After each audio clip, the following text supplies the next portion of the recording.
안녕하십니까. 하이퍼립입니다. 자, 이번 시간에는 약수령 논술 특강에 대해서 설명을 좀 드리도록 하겠습니다. 약수령 논술이라는 용어를 처음 들어보시는 분들도 계실 것 같아서 좀 간단히 설명을 드리면, 약수령 논술이라는 말은 예전에는 적성고사라는 이름으로 불렸어요. 그렇죠?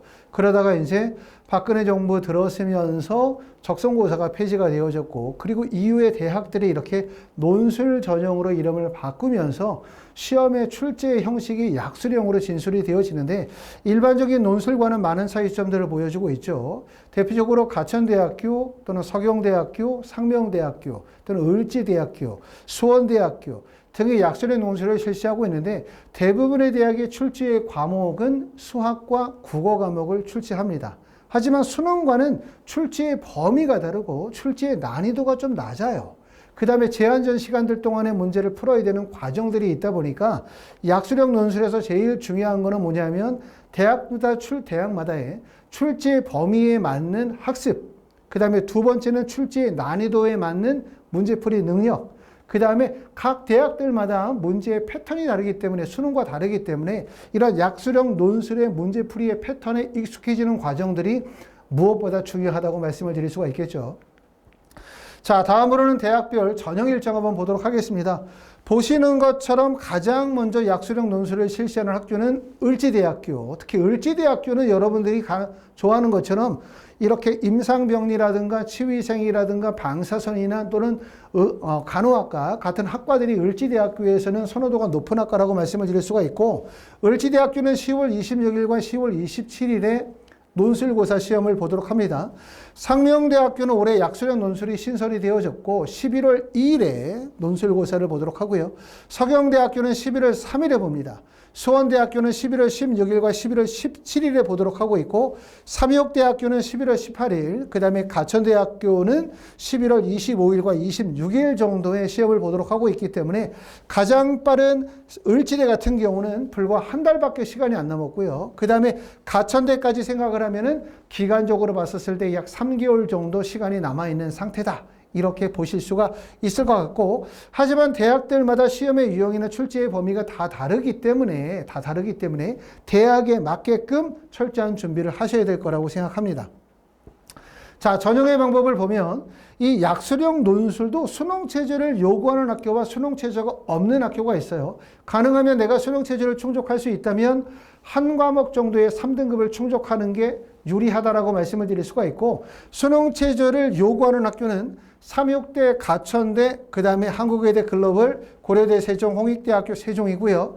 수능체제가 없는 학교는 상명대, 서경대, 수원대, 한신대, 을지대, 신한대학교가 수능체제를 반영하지 않습니다. 자, 몇 개의 대학의 출제 범위를 보도록 하겠습니다. 삼육대학교는 인문계열에서는 국어 9문제, 수학 6문제, 총 80분 동안 총 15문제를 풀도록 하고 있고, 보시는 것처럼 국어 같은 경우는 화법과 작문, 그 다음에 문학과 독서가 출제가 되고요. 자연계열은 국어 6문제에 수학 9문제가 출제가 되어지고 시험 시간은 80분 동일해요. 그렇죠. 출제의 범위는 수학 1과 수학 2가 시험 문제로 출제가 되고요. 가천대학교는 인문계열이 국어가 9문제, 수학 6문제 80분이고, 그 다음에 국어는 문학, 독서, 화법과 작문, 문법 영역에서 시험 문제가 출제가 되어집니다. 자연계열은 국어 6문제에 수학이 9문제가 출제가 되고, 그 다음에 수학의 출제의 범위는 수학 1과 수학 2에서 시험 문제가 출제가 되어져요. 그리고 서경대 같은 학교는 인문계, 자연계 구분 없이 국어 6문제, 수학 4문제가 시험 문제가 출제가 되고 있고요. 그 다음에 수원대학교는 인문계열은 국어 10문제, 수학 5문제, 자연계열은 국어 5문제, 수학 10문제가 시험 문제가 출제가 되고 있습니다. 자, 가천대학교 기출문제 한번 보도록 하겠습니다. 보시는 것처럼 이와 같은 문제가 시험 문제가 출제가 되어지죠. 함수와 관련된 거 수학 1과 수학 2에 해당되어지는 출제의 범위의 내용들이 시험 문제가 출제가 되어지고, 전체적으로 풀이의 과정을 통하여 학생의 정답의 접근성을 정확하게 체크하고 있는지 확인할 수 있다고 보실 수가 있고요. 자, 국어 영역에서는 시험 문제가 이런 문제가 출제가 되어졌는데, 문학, 문화재 학과에 대한 궁금한 점이 있습니까? 라고 해서 하나의 대화문이 쭉 전개가 되어져 있고, 이를 통해서 마지막에 문제가, 자, 보기는 제시문을 작성하기 전에 학생이 수립한 글 계획의 일부이다. 보기에 1과 2가 반영된 문장을 제시문에 찾아 각각의 어절과 마지막 어절을 순서대로 쓰십시오 라고 했는데, 이러한 식의 시험문 문제는 사실상 수능에서는 쉽게 나오지 않은, 수능과는 출제의 경향성이 다른 문제라고 말씀을 드릴 수가 있기 때문에 앞에서도 말씀을 드렸었던 것처럼 약수령 노술이 수능보다 어렵다 이렇게 말씀을 드릴 수는 없어요. 당연히 수능보다 좀 쉽다고 말씀을 드릴 수 있지만 가장 어려운 거는 뭐냐면 출제의 유형, 출제 문항의 유형의 차이가 있고 그 다음에 문제의 접근법의 차이가 있기 때문에 이런 점들이 학원에서 수업할 때 가장 중요한 비중을 차지하는 스킬이다 이렇게 말씀을 드릴 수 있을 것 같습니다.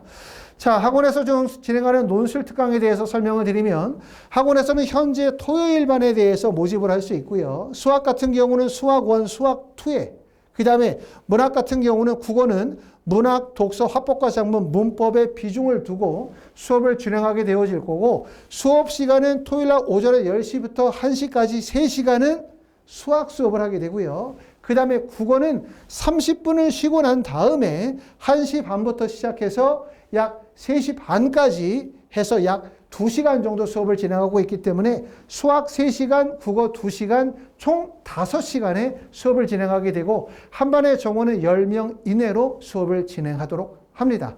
약수령 논술 특강반 신청하시는 분들은 전화 주시면 저희가 예약 접수를 받도록 할 거고요. 학원에 직접 방문하시기가 어려우신 분들이거나 또는 그룹 수업보다는 개별 수업을 희망하시는 분들, 학원에 직접 오셔서 수업하시는 선생님과 1대1 수업을 진행하시는 방법도 있고요. 또 거리가 머신 분들은 줌이나 화상을 이용을 해서 수업을 진행하는 방법도 있기 때문에 약수령 논술 지금서부터 준비하시면 될 것 같고요.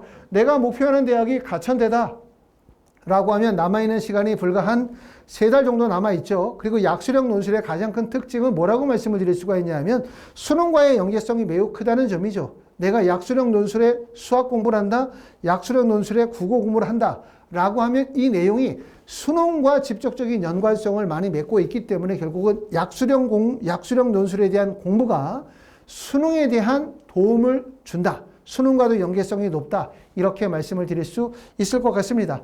자, 여기까지 저희 하이퍼리뷰에서 진행하는 약수령 논술 특강반, 을지대반, 그 다음에 상명대반, 그 다음에 수원대학교반, 그 다음에 가천대학교반에 대해서 설명을 드렸습니다. 감사합니다.